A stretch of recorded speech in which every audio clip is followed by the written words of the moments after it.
ನಮ್ಮ ತಲೆಯೊಳಗೆ ಒಂದು radio station ಇದೆಯಾ?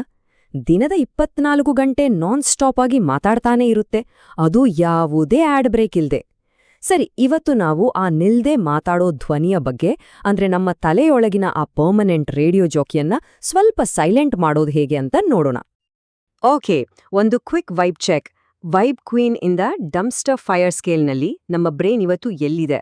ಯಾಕಂದ್ರೆ ಕೆಲವೊಮ್ಮೆ ನಮ್ಮ ತಲೆಯೇ ನಮಗೆ ದೊಡ್ಡ ಪ್ರಾಬ್ಲಮ್ ಅಲ್ವಾ?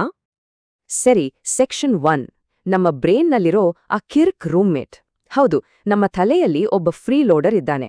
ಬಾಡಿಗೆನೂ ಕೊಡಲ್ಲ, ಆದ್ರೆ ಪ್ರತಿಯೊಂದು ವಿಷಯಕ್ಕೂ ಒಂದು ಒಪಿನಿಯನ್ ಮಾತ್ರ ಇದ್ದೇ ಇರುತ್ತೆ. ಬನ್ನಿ, ಇದ್ರ ಕಥೆ ಏನು ಅಂತ ನೋಡೋಣ. ನೋಡಿ, ಇದು ಶುರು ಆಗೋದೇ ಹೀಗೆ. ಅಯ್ಯೋ, ಫ್ರೆಡ್ಗೆ ಕಾಲ್ ಮಾಡೋದು ಮರ್ತೋಯ್ತಲ್ಲ. ತಕ್ಷಣ ಅದೇ ಧ್ವನಿ ಹೇಳುತ್ತೆ, ಅವನಿಗೆ ಈಗ ಫುಲ್ ಸಿಟ್ಟು ಬಂದಿರುತ್ತೆ ನೋಡು. ಕೊನೆಗೆ ಒಂದು ಎಕ್ಸ್ಟ್ರೀಮ್ ಥಾಟ್, ಇದೆಲ್ಲ ಯಾಕ್ಬೇಕು, ಎಲ್ಲಾದ್ರೂ ಒಂದು ಕಾಡಿಗೆ ಹೋಗ್ಬಿಡ್ಬೇಕು. ಅಬ್ಬಾ, ನಮ್ಮ ತಲೆಯೊಳಗಿನ ಡ್ರಾಮಾ ನೋಡಿದ್ರಾ? ಸೊ ದಿ ಅನ್ಟೆದರ್ಡ್ ಸೋಲ್ ಅನ್ನೋ ಪುಸ್ತಕದಲ್ಲಿ ಈ ಧ್ವನಿಗೆ ಒಂದು ಪರ್ಫೆಕ್ಟ್ ಹೆಸರು ಕೊಟ್ಟಿದ್ದಾರೆ, ನಮ್ಮ ಒಳಗಿನ ರೂಮ್ಮೇಟ್. ಇದು ನಮ್ಮ ತಲೆಯಲ್ಲಿ ಬಾಡಿಗೆ ಕೊಡದೆ ಆರಾಮವಾಗಿ ವಾಸಿರೋ ಮತ್ತೆ ಪ್ರತಿಯೊಂದಕ್ಕೂ ತನ್ನದೇ ಆದ ಅಭಿಪ್ರಾಯ ಕೊಡೋ ಒಂದು ನ್ಯೂರಾಟಿಕ್ ವಾಯ್ಸ್. ಈ ರೂಮ್ಮೇಟ್ನ ಹಾಬಿ ಲಿಸ್ಟ್ ಕೇಳಿದ್ರೆ ನಗು ಬರುತ್ತೆ. ನಮ್ ಲೈಫ್ಗೆ ಕೆಟ್ಟದಾಗಿ ಕಾಮೆಂಟ್ರಿ ಕೊಡೋದು, ಅದಕ್ಕದೇ ಜಗಳ ಆಡೋದು, ಆರಾಮಾಗಿ ಸ್ನಾನ ಮಾಡ್ತಿರ್ಬೇಕಾದ್ರೆ ತಲೆ ಕೆಡಿಸೋದು, ವರ್ಸ್ಟ್ ಅಡ್ವೈಸ್ ಕೊಡೋದು, ಮತ್ತೆ ಸುಮ್ನೆ ಪ್ಯಾನಿಕ್ ಆಗೋದು. ಸಿಂಪಲ್ ಆಗಿ ಹೇಳೋದಾದ್ರೆ ನಮ್ಮ ನೆಮ್ಮದಿ ಹಾಳ್ ಮಾಡೋದೇ ಇದರ ಫುಲ್ ಟೈಮ್ ಕೆಲ್ಸ. ಸರಿ, ಇಲ್ಲಿವರೆಗೂ ಓಕೆ. ಈಗ ಬರುತ್ತೆ ನೋಡಿ ಅಸಲಿ ಕಥೆಯಲ್ಲಿ ಒಂದು ಸಖತ್ ಟ್ವಿಸ್ಟ್. ಆ ಡಿಸ್ಟ್ರಾಕ್ಟೆಡ್ ಬಾಯ್ ಫ್ರೆಂಡ್ ಮೀಮ್ ಎಲ್ರಿಗೂ ಗೊತ್ತೇ ಇರುತ್ತೆ ಅಲ್ವಾ? ನಾವು ಲೈಫಲ್ಲಿ ಫೋಕಸ್ ಮಾಡ್ಬೇಕು ಅಂತ ಟ್ರೈ ಮಾಡ್ತಿದ್ರೆ ನಮ್ಮೊಳಗಿನ ರೂಮ್ಮೇಟ್, ಹೇ, ಆ ನಾಯಿ ನೋಡು, ಅದ್ರ ಗಾಡಿ ನಂಬರ್ ಪ್ಲೇಟ್ ಅಲಾಸ್ಕದ್ದು ಅಂತ ಕೂಗಿ ನಮ್ಮ ಟೆನ್ಷನ್ ಡೈವರ್ಟ್ ಮಾಡುತ್ತೆ. ಎಕ್ಸಾಕ್ಟ್ಲಿ ಇದೇ ರೀತಿ ನಮ್ಮ ತಲೆಯಲ್ಲೂ ಆಗೋದು. ಒಂದ್ ನಿಮಿಷ, ಈ ರೂಮ್ಮೇಟ್ ಮಾತಾಡೋದನ್ನ ಕೇಳಿಸ್ಕೊಳಕ್ಕಾಗ್ತಿದೆ ಅಂದ್ರೆ, ಹಾಗಾದ್ರೆ ಅದನ್ನ ಕೇಳ್ತಿರೋರು ಯಾರು? ಬೋಮ್! ಇಲ್ಲೇ ಇರೋದು ಮ್ಯಾಜಿಕ್. ಸೆಕ್ಷನ್ 3, ನಾವು ನಮ್ಮ ಯೋಚನೆಗಳಲ್ಲ. ಹೌದು, ಕೇಳಿಸ್ಕೊಂಡಿದ್ದು ಸರಿ ಇದೆ.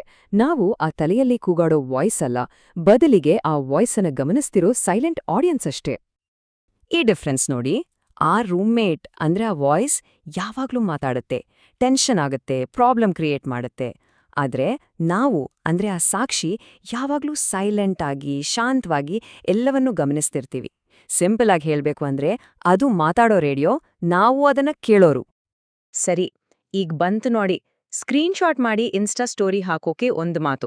ಸೀರಿಯಸ್ ಆಗಿ ಇದು life changing line.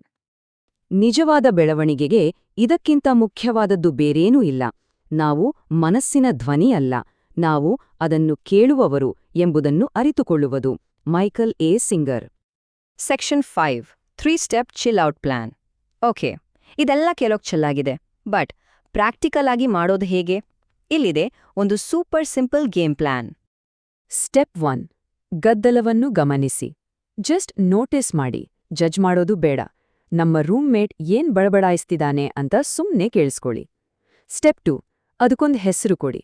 ಮನಸ್ಸಲ್ಲೇ okay, roommate ಮಾತಾಡ್ತಿದ್ದಾನೆ ಅಂದುಕೊಳ್ಳಿ. ಇದ್ರಿಂದ ಆ ಥಾಟ್ಗೂ ನಮಗೂ ಒಂದು ಗ್ಯಾಪ್ ಸಿಗುತ್ತೆ. ಸ್ಟೆಪ್ 3, ಹಿಂದೆ ಸರಿದು ನೋಡಿ. ಈಗ ನಮ್ಮ ಫೋಕಸ್ಸನ್ನು ಆ ವಾಯ್ಸ್ನಿಂದ ಆ ವಾಯ್ಸನ್ನು ನೋಡುವ ಕ್ರಿಯೆಯ ಮೇಲೆ ಶಿಫ್ಟ್ ಮಾಡಿ. ನಾವು ಸಿನಿಮಾ ನೋಡ್ತಿದೀವಿ, ಆ ವಾಯ್ಸ್ ಸ್ಕ್ರೀನ್ ಮೇಲೆ ಬರ್ತಿದೆ ಅಷ್ಟೇ. ನೆನ್ಪಿಡಿ, ಇದರ ಉದ್ದೇಶ ಆ ವಾಯ್ಸ್ ಜೊತೆ ಫೈಟ್ ಮಾಡೋದಲ್ಲ, ಬದಲಿಗೆ ಆ ಮಾತುಗಳನ್ನು ಕೇಳಲೇಬೇಕು ಅಂತ ಯಾವುದೇ ರೂಲ್ಸ್ ಇಲ್ಲ ಅಂತ ರಿಯಲೈಸ್ ಮಾಡ್ಕೊಳ್ಳೋದು. It's giving freedom. ಓಕೆ, ಇವತ್ತಿಗೆ ಇಷ್ಟು ಜ್ಞಾನದ ಡೋಸ್ ಸಾಕು. ಈಗ ನಮ್ಮ ಬ್ರೈನ್ಗೆ ಒಂದು ಸ್ನ್ಯಾಕ್ ಬೇಕು. ಹೋಗಿ ಒಂದು ಒಳ್ಳೆ ಕಾಫಿ ಕುಡಿಯಿರಿ.